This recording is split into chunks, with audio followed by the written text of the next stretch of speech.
Welcome. Welcome to our live today to support parents and teachers. I am Andrea French, and I am an educator elevator. I work with teachers to help them develop healthy rituals so that they can connect within themselves and find their authenticity to connect with the children and really teach with ease. And I'm coupled with my colleague Lori Bloyer. She is a specialist. She specializes in working with parents that have neurodivergent children. So we created the support circle because we believe that it's if we can connect parents and teachers together and to give the best support to their children, then it's just going to be a complete success. And that's our hope, is to give parents and teachers ways to or tools to be able to get through challenges and celebrate yourself and take care of yourself so that you can respond as your authentic self and teach your child and teach the children that too, resilience. And so that's the beautiful thing about it. So last week we spoke about really how self-care is really important for parents and for teachers. You know, if we give so much of ourselves to our children every day in many different ways, and it's really important to find ways to take care of yourself so that you can replenish yourself so that you can keep doing that, right? And also, in addition to taking care of yourself, you should also give yourself a lot of grace and not focus on the things that you didn't get done because, you know, as a teacher and as parents, there's so many things that you think, oh, I could have done this and that, and you can, but I think it's more important to focus on your small wins. And we talked about the Lilicoy blossom and the small wins, and focusing on that to build the momentum to keep making these changes all the time that will create a life change. What are we going to talk about now, Lori?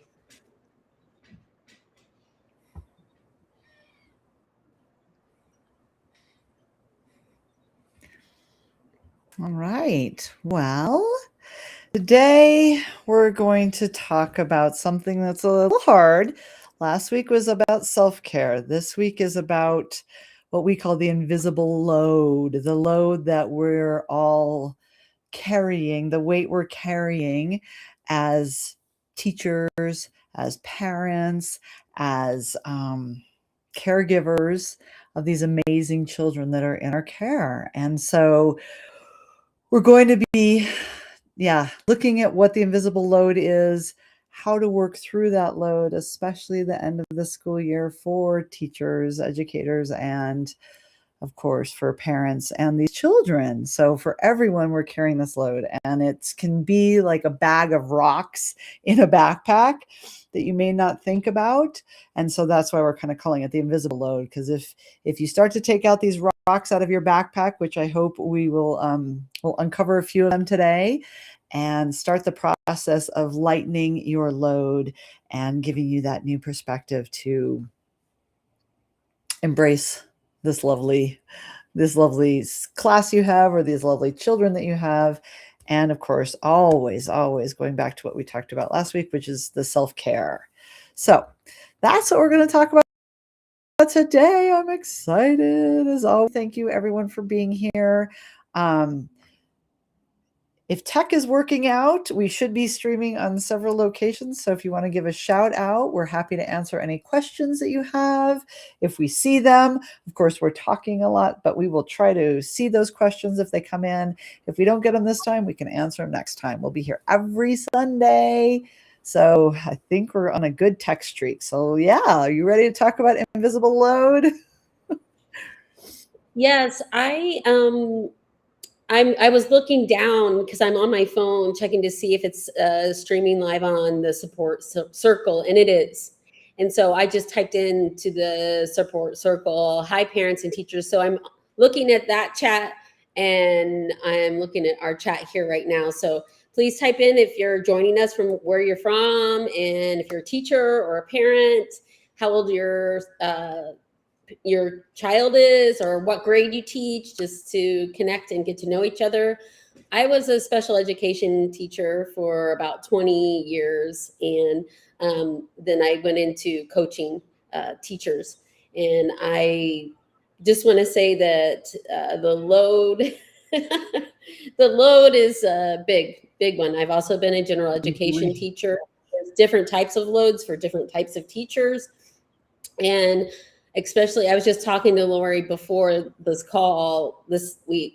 We're talking about how this time of the year is the most intense time of the year for teachers, and probably children, students, because this is like the final countdown where you have to get everything, you have to finish all your units, do all of your testing, and then do these end of the year performances. Or we have May Day here where they've been practicing these dances, and you have to be able to do these practices, but then be able to still teach what you need to teach, and just get through it. And it's a lot, and especially in these last 2 weeks. I'm in the last 2 weeks of school, so it can be a lot. But and there are a lot of things on your plate that are invisible load, and yet somehow we still get through it. But I do want to tell you, as a teacher, that it's okay if you didn't get everything done this year. And it's okay if you weren't able to reach every single child in your classroom the last month or whatever. You have good intentions, you're a good person, and even if you think that what you did wasn't a big deal, it was a big deal. Just you caring and your presence in the room is enough.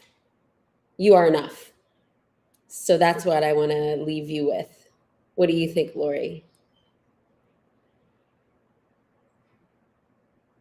That's I think those are huge statements. That's why I was like, oh yes, those are just like mic drop, because those, yeah, we always, well, I was a teacher for 25 something years, and I always ended the year with, I could have, I should have, I wish I had, wouldn't it have been nice to have, right? Those would have, could have, should haves. And I just felt like sometimes I was just disappointed. Like, I wish I had reached this one kid, or wish I had done that, done a different lesson, or something had gone differently, or reached out to parents more often, or, there's always the thing or the million of things that I kind of woulda, coulda, shoulda. But that was the past, and the future will come. Right here, right now, at the end of the school year, and being present with the kids and present with the life we have, and the work we're doing is, I think, what's really, really important, right? Just to be here and in the moment with those that we're working with will help lighten that invisible load, right? Will help not think about, well, what I could have, should have in the past, or what I might do right here, right now, and thinking I can just greet them where they are and be the best teacher to close out this year in the best way possible, or the best parent, or the best kid even, right? If your children are listening. Yeah. So that's what I would say about those end of school year. It's a big time. You're right. There's a lot to unpack there. Did you want to add to that, or are we lagging? Well, I just didn't know, from a parent perspective, do they feel that? I mean, I'm a teacher and a parent, so I feel it, but I don't know if it's part of the parent or the teacher in me that feels this end of the year high volume energy. Oh, yeah. Sorry, I thought you wanted, yeah. Right. Sorry, I thought you wanted me to talk about the school part. Yeah. The teachers, okay, fine. The load the parents are carrying, you guys. I used to always thank the parents as a teacher. I used to always thank them and say, thank you for getting them to school as often as you did, hopefully almost every day. Thank you for packing, whatever, 180 lunches. Thank you for, putting on clothes and doing morning routines for however many times it was. I want to honor them. And especially now that I focus on with neurodivergencies, right? The parents, what you're carrying in the morning is a lot. And that's not that's why we're calling this the invisible load. People see, or even some teachers see, when you drop off the kids, they don't know the hours that it took to get your kid to school. And so I just really want to honor that.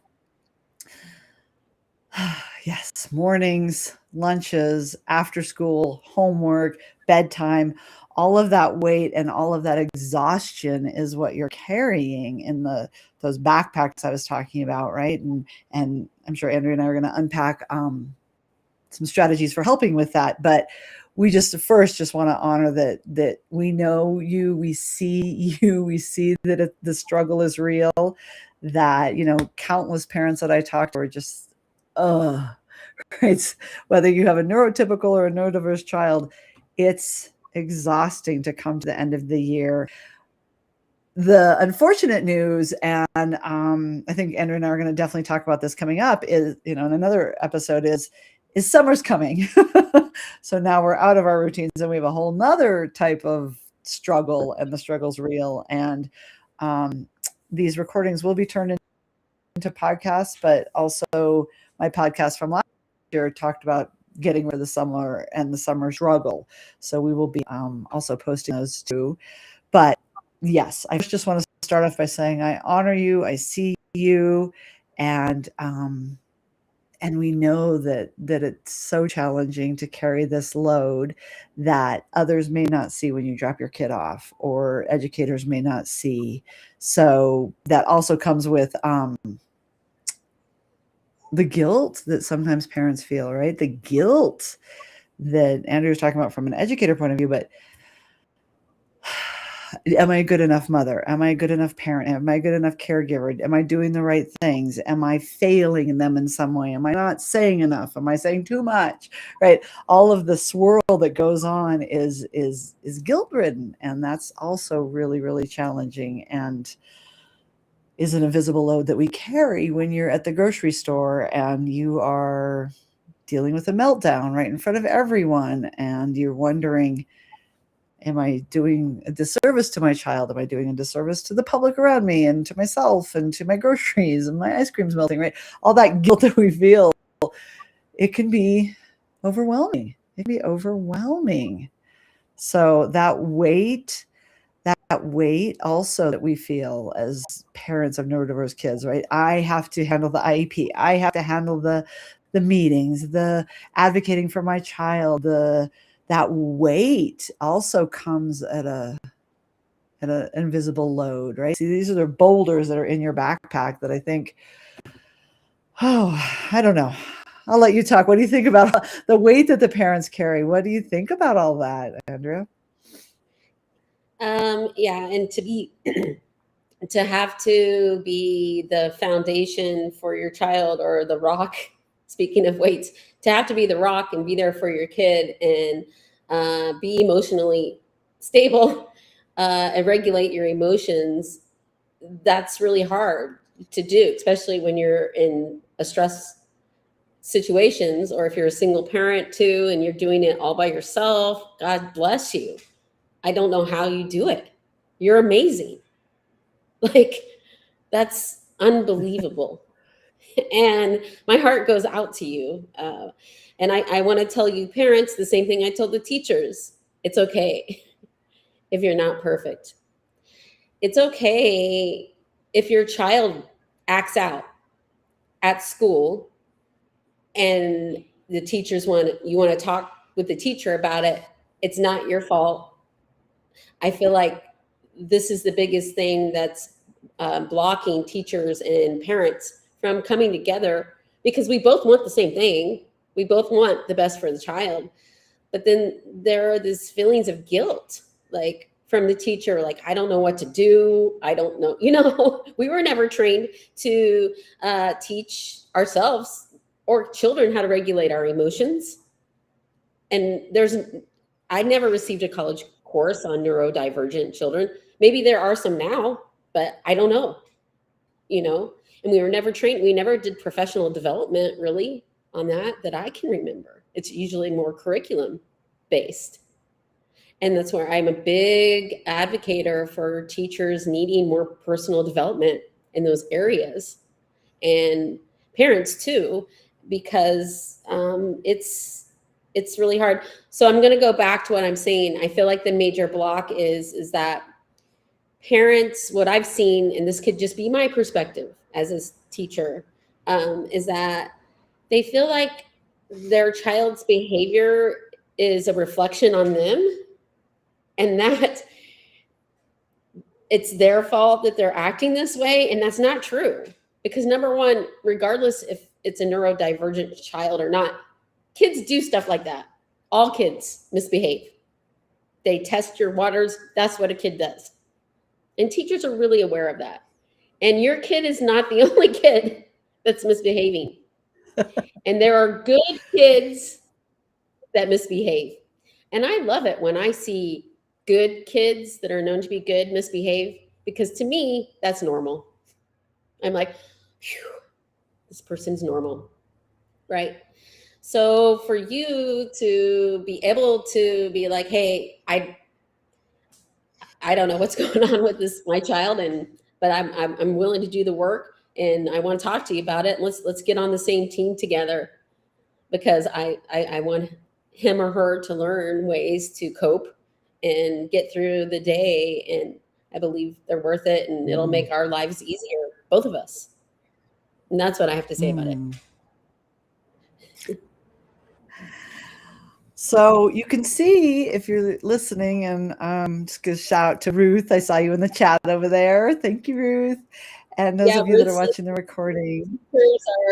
Ruth is saying that she was a school bus driver, and she went to university for elementary education, but switched to business. And she's coaching kids, but she realizes that teachers are stretched, but they're doing an amazing job.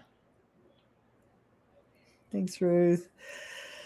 And so you can see why we in the support circle, right? We are really focusing on, there's so much overlap between what an educator experiences and what a parent experiences. And there's so much support we can give each other and hold each other's hands. And that's why we kind of pictured it, the circle, right? We're all in it for the children, right? All of us, that's where our hearts are. And so we're hoping with these two different perspectives, you're seeing that there's really just a circle of interconnectedness that all leads back to the children, and all of our hearts are in the place for the children.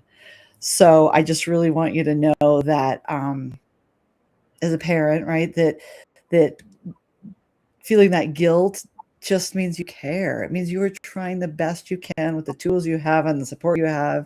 And it means you care, right? You're not failing. You're just, every day is learning, right? Every day is like, woo, that didn't work. And yes, I know that what would you call it? Maybe the script changes weekly, maybe, or even maybe daily. And you're figuring out, who is this person today? And who is this person in front of me as a teacher, right? Like, who are these 20, 30 children in front of me? But it just means that we care so much, so much. So I just want to say that about that invisible load of guilt that we feel, and the other invisible load of the weight of just feeling like, I'm all alone in this. I have no support. I have nobody to reach out to. I have, it's just me struggling and suffering. So obviously that's why Andrea and I are here. We're not alone, and we're here to support you, and we're here to hold your hand and make you feel like it's not an individual experience, but it's we can help each other collectively, and it's, we see you. So we want you to feel seen. And I would love if unless you have more to add to that, but I would love to just kind of give them some tools, help them release that load. How are you feeling about that? Yeah. Let's do it. For me, for parents, I wanted to give them just like what I teach in my membership and what I teach as a coach is the first A of my 5A journey is the awareness. So I would love if, I'm not trying to give you more load. I'm just trying to make you aware, right? Andrea and I have been talking about that. What the reality feels like. We're hoping that will bring you back to what that you become aware of what your reality feels like. So to do that, I'd love if you could just write down every day just one little success, or even if you just say it in your head, one little success that you had. Not because I'm trying to be like, oh, just Pollyanna positivity, but if you start seeing that there are successes there, you will start noticing more successes. It will be like a chain reaction. You will be connecting that neurologically in your brain that there is one success, so you'll start noticing more. So if you can start to say, okay, back to the grocery store, right? So like, wow, okay, I got out of the grocery store. I navigated that meltdown. Yeah, there was a meltdown. And yes, the ice cream melted. Now it's a bummer, but I navigated the grocery store. I got out. I got right and yelled at my kid. We got out of the door and we got home safely. That is a huge win. And that would be an example of I did that. I as a parent struggled, but I did something amazing for my kid, for my family, and for myself. I proved that I didn't lose it. I showed my child that I can be calm in difficult situations. I set that example for them. I kind of let the people around me have their own life and didn't worry about it as I navigated the tantrum and went home and gave my family food. So I just want you to start seeing the little things, even if they're little, that you did. I bet you if we start talking about these over our Sundays, you're going to see that they are a bigger piece. Yeah. What do you think about that? Do you have something to add about that for educators or? Yeah, I think that's a good, because like you said, you can take those small wins to create momentum for continuing on and getting even bigger wins. I had a session with a teacher last week, and we were trying to do the first part of my program where you shine your light on yourself and find out what your heart truly desires. But this teacher was so overwhelmed. Like, I'm guessing parents are so overwhelmed with everything that they're in the fight or flight mode right now, just surviving, that they can't even connect with themselves and figure out what they really want. And I always say that joke, like, I don't even know what my favorite ice cream flavor is anymore as a mom. Like, cause I'm just like, oh, I'll just get what you want and I'll eat whatever you don't eat. It's that type of thing. So anyway, she was feeling really down and on herself and couldn't even think of anything except she's a teacher, but she just wanted to be a good mom. So it's kind of, they're so interconnected. And she was saying she's not responding the way that she wants to respond because she's stressed out. And so this links into what you're talking about. And so I talked to her about the pattern interrupt method that I teach in my thing. And I don't know if I should get into the whole thing. Maybe I should just tell the strategy of it. I don't have to tell my funny story. What do you think, Lori? Do you know what I'm talking about? Yeah, we could do the strategy, and then maybe we'll make sure they come back next time for the whole story if you want. Right. So my pattern interrupt. So that's the thing, that when your child or your student does something that's very triggering. Well, first of all, it'd be good to sit down and think about the things that really trigger you. Like maybe if you're a teacher speaking out of turn or just being disrespectful, as a parent, throwing a temper tantrum or refusing to do something, whatever, you can sit down and write down what those things are so that you are aware that when that happens, that this is a trigger. Like in the moment, you're kind of like this, but if you are looking and you're aware, then you can go into the next phase, which is where you take a deep breath out, and you think of one of the funniest moments in your life. Like you were with friends, or maybe you were with your child, or something extremely funny that every time you think about it, it makes you laugh. And it might take you a minute to figure out what that is, because sometimes people are so overwhelmed, they're like, nothing's funny. But I guarantee you, you will find a moment, even if it was 20 years ago, that makes you smile or Mm. makes you laugh. Or if you have a friend who's hilarious and they said something really funny, you can think of that. And after you think of that, then you can think, man, what is this really teaching me? Like, what, I know it's teaching you patience, but like, how can I respond in a much loving way, like how I feel when I think of this funny thing that's happening to me? And you might not even think about it, but after you break that pattern and you think of something that's funny and you laugh about it, then you respond. Then you can really look at how you responded. Like, oh, Mm-hmm. wow, I was able to, create laughter or connect it with affection, or, with genuine care, like my authentic self, instead of being like, stop or whatever. So, and I know that Mm-hmm. this method, it, it's not perfect at first. You're not going to be perfect. You might not even get through all the steps.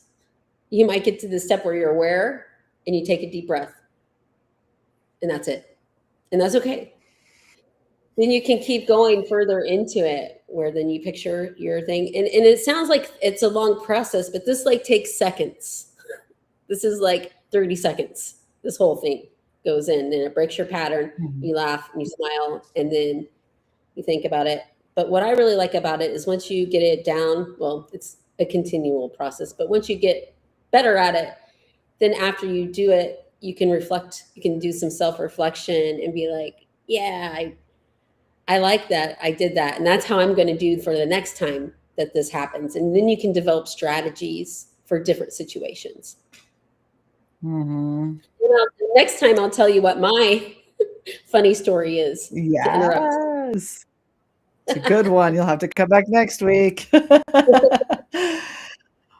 Well, yeah, that's great. I love that pattern interrupt. I call it the spiral interrupt when you're working with the kid, right? That a child that's also spiraling, that if you catch it, right, first you've got to also be aware that they're spiraling, or aware of how you are at the moment, right? That you're not spiraling.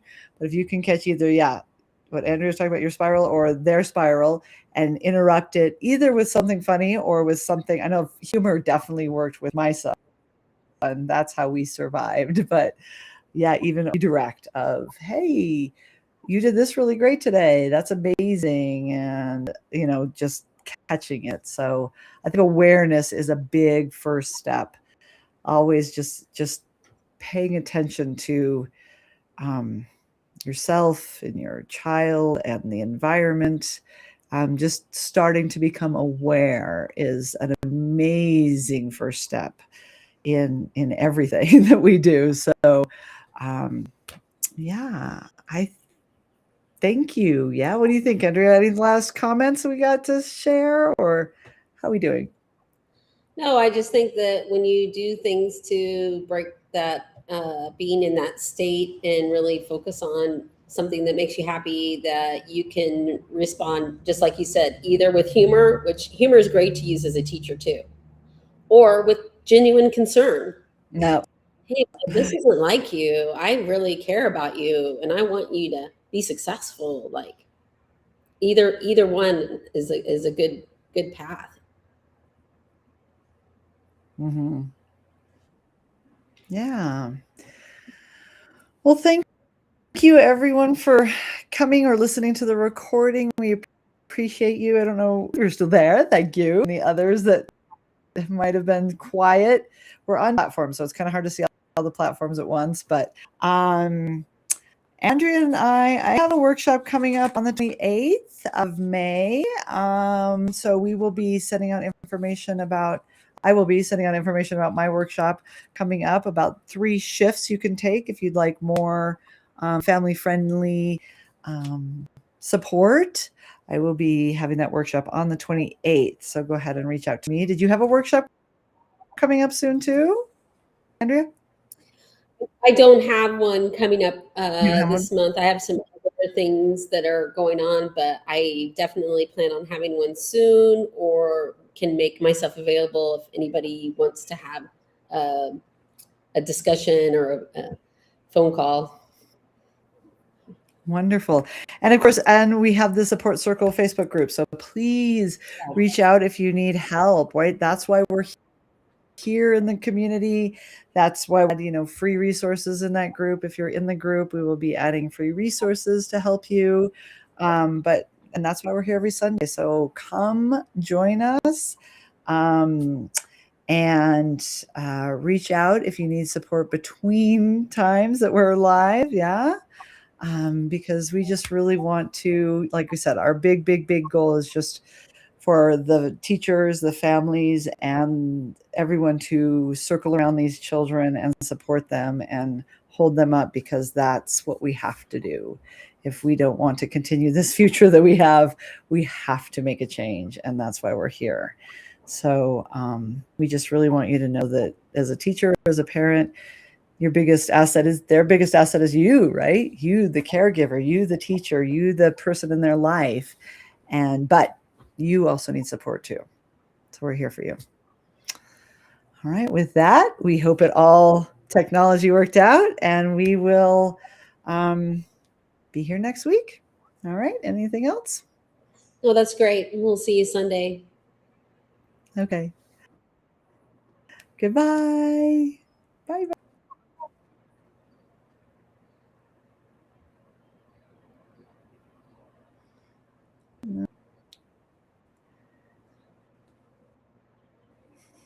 I'm clicking.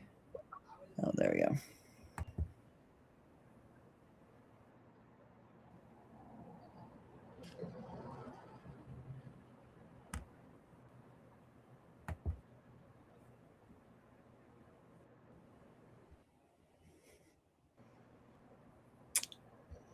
No.